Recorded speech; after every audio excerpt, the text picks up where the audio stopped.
look at the underlying investments in your pension. So in my recent video titled Get a Pension Worth £37,500 a year by saving just £104 a month, I explained the problem and the ultimate solution with regard to pension default fund. So many people stay in their pension default fund where you end up by default, but this isn't always the best option for them. So I suggest you check performance of your pension default fund against a benchmark based upon what that fund is invested in. So if it's a 60% equity, 40% bond fund, then I would suggest perhaps looking at the Vanguard Life Strategy 60% equity fund as a good benchmark for performance. So the message is, don't languish in underperforming funds. When it comes to asset mix, one good rule of thumb is the age guide.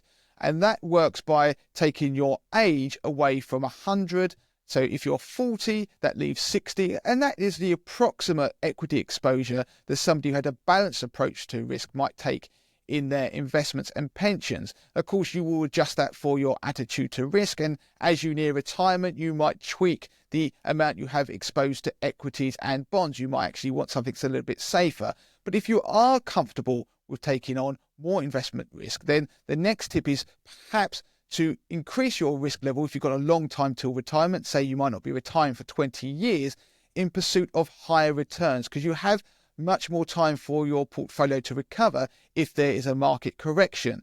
Now, the increased risk that you take might be you increasing your exposure to equities, for example, but that does mean that you should still be diversified across a wide range of assets and within them. So by taking a bit more risk, you could potentially increase your pension pot when you come to retire.